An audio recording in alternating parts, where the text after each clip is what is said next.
प्यारे दोस्तों, guidance corner में आपका स्वागत है। आज मैं काफ़ी दिनों बाद आपके सामने उपस्थित हुआ हूं और आज का हमारा विषय उन स्टूडेंट्स के लिए है जिन्होंने अभी-अभी 10th क्लास पास की है। ख़ास तौर से जब हम 10th क्लास पास करते हैं तो हमें स्ट्रीम का सिलेक्शन करना होता है। कुछ स्टूडेंट्स आर्ट स्ट्रीम लेते हैं, कुछ कॉमर्स लेते हैं, कुछ मैथमेटिक्स लेते हैं, बायोलॉजी लेते हैं, यानी साइंस स्ट्रीम चुनते हैं। तो आमतौर से हमारा जो ढर्रा है वो ये है कि जिसके नंबर सबसे ज़्यादा हैं उसे हमारे टीचर्स और हमारा समाज उसे मैथमेटिक्स पढ़ने के लिए बाध्य करता है। उससे कम जिसके नंबर हैं वो आमतौर से बायोलॉजी पढ़ता है। हालांकि आजकल बायोलॉजी का ट्रेंड मैथमेटिक्स से ज़्यादा है। हम देखते हैं कि किसी बच्चे के अगर नंबर कम भी है साइंस में, भले ही उसके 20-25 नंबर हों, तब भी वो बायोलॉजी पढ़ना चाहता है। क्योंकि हमारा समाज एक ढर्रे पर चलने वाला समाज है। हम बहुत सारी चीज़ों की हमें जानकारी होती भी नहीं है। तो मेरा आज का ये वीडियो उन्हीं स्टूडेंट्स के लिए है। देखिएगा, हमें 2-4 पॉइंट्स का हमें ध्यान रखना चाहिए स्ट्रीम सिलेक्शन के लिए। सबसे पहला बिंदु ये है कि हमें उसमें इंटरेस्ट है या नहीं।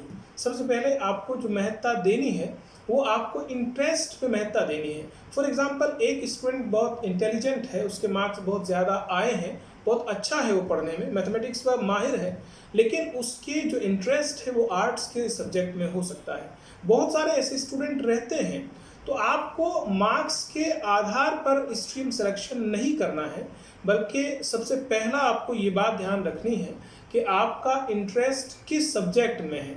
अगर आपका इंटरेस्ट मैथमेटिक्स में है तो आप ज़रूर मैथमेटिक्स पढ़िए। अगर आपका इंटरेस्ट बायोलॉजी में है तो आप ज़रूर बायोलॉजी पढ़िए। लेकिन अगर आपका इंटरेस्ट हिस्ट्री में है, आपका इंटरेस्ट अगर सोशियोलॉजी में है, आपका इंटरेस्ट अगर ज्योग्राफी में है, तो आप बिल्कुल भी मैथमेटिक्स से मत पढ़िए, बल्कि आप ज्योग्राफी पढ़िए अगर आपका इंटरेस्ट उसमें है।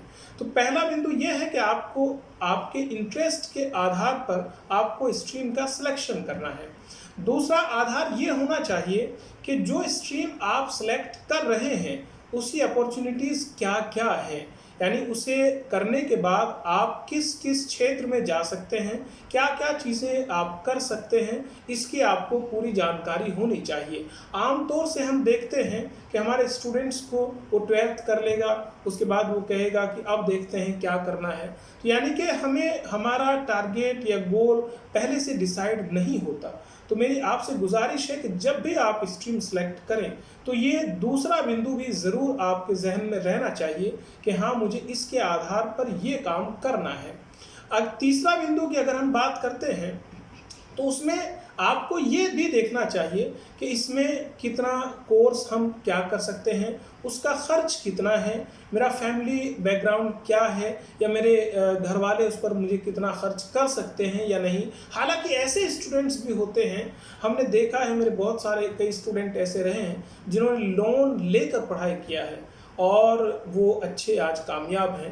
तो ऐसा अगर आपके अंदर इतना जोश है, इतना उत्साह है, इतना जज्बा है कि आप लोन लेकर भी पढ़ाई कर सकते हैं, तो भी आप उस स्ट्रीम को सिलेक्ट कर सकते हैं। लेकिन ये आपको डिसाइड पहले ही करना होगा कि इस स्ट्रीम के लेने के बाद मेरे पास क्या क्या कोर्सेज की अपॉर्चुनिटी होगी और क्या मैं कर सकता हूँ, उसमें कितना खर्च होगा।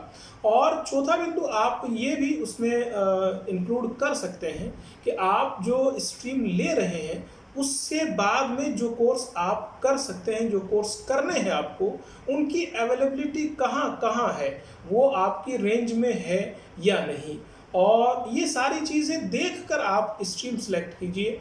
यानी कि स्ट्रीम सिलेक्शन के लिए केवल मार्क्स को आधार मत बनाइए। और इसके बारे में अगर कोई भी आप मुझसे जानकारी लेना चाहें तो मुझे आप कॉल भी कर सकते हैं और मुझे लिख भी सकते हैं, क्योंकि मैं आपकी पूरी हेल्प करूंगा। क्योंकि ये 11th क्लास में जब हम आते हैं तो स्ट्रीम सिलेक्शन हमारी लाइफ का, हमारी ज़िंदगी का एक सबसे महत्वपूर्ण मोड़ होता है। अगर हम इसे अच्छे से सिलेक्ट कर लें और हमारा रास्ता अच्छा चुना जाए तो हम ज़िंदगी में अपने बहुत आगे तक जा सकते हैं। हम बहुत मतलब जो हमारा टारगेट होगा उसे हम अचीव कर सकते हैं। लेकिन अगर हम स्ट्रीम ही गलत सेलेक्ट कर लेंगे तो फिर हम भटक जाएंगे, ना हम इधर के रहेंगे ना उधर के रहेंगे। तो मेरी आपसे गुजारिश है कि स्ट्रीम आप अच्छे से सिलेक्ट कीजिए, और मैं अगर कहीं भी आपके काम आ सकता हूं तो आप मुझे ज़रूर याद कीजिए। और अगर ये वीडियो आपको लगता है कि ये फ़ायदेमंद है तो इसे दूसरों तक पहुंचाइए, और इसी तरह की दूसरी वीडियोस देखने के लिए इस चैनल को सब्सक्राइब कीजिए। बहुत बहुत शुक्रिया। जय हिंद।